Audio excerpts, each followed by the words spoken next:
एक परदेसी भाई का मैंने दर्द पढ़ा तो मेरे आंखों में आंसू आ गए। तो स्टोरी को पूरा सुनना।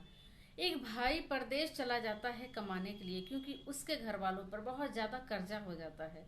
उस भाई ने 1 साल कमाया, जिससे कि उसने घर का कर्ज चुकाया। फिर और कई साल कमाया, जिससे उसने अपनी बहनों की शादी की। फिर सोचा अब घर चला जाऊं, तो पता चला कि पापा की तबीयत खराब हो गई। वो फिर रह गया, पापा का इंतकाल हो गया, वो फिर भी नहीं पहुंचा।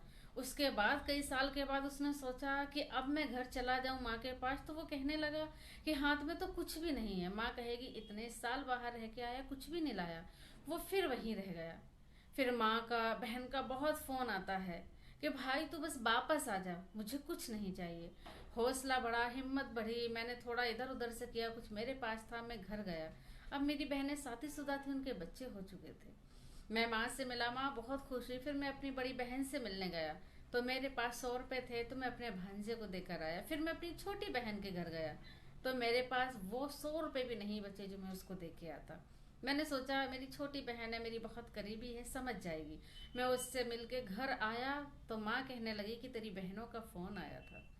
वो ये कह रही थी कि इतने साल परदेश में रहकर वहां से आया है, मेरे बच्चे के हाथ में 100 रुपये रख के गया है। छोटी बहन कह रही थी कि मेरे बच्चे के हाथ में तो फूटी कौड़ी भी नहीं रख कर गया।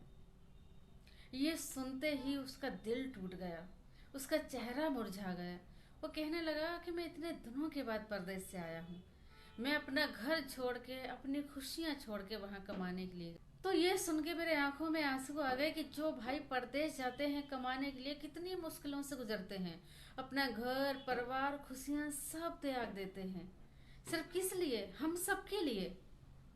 तो अगर वो आया करें तो उनसे प्यार से बात किया करो, उनकी इज्जत कद्र किया करो, उनको मोहब्बत से रखा करो। ना जाने वो कितने दिनों के बाद आए हैं, और ना जाने शायद घर ना चले तो कितने दिनों के लिए वो फिर चले जाएं। वीडियो कैसी लगी शेयर कमेंट करें। अल्लाह हाफिज।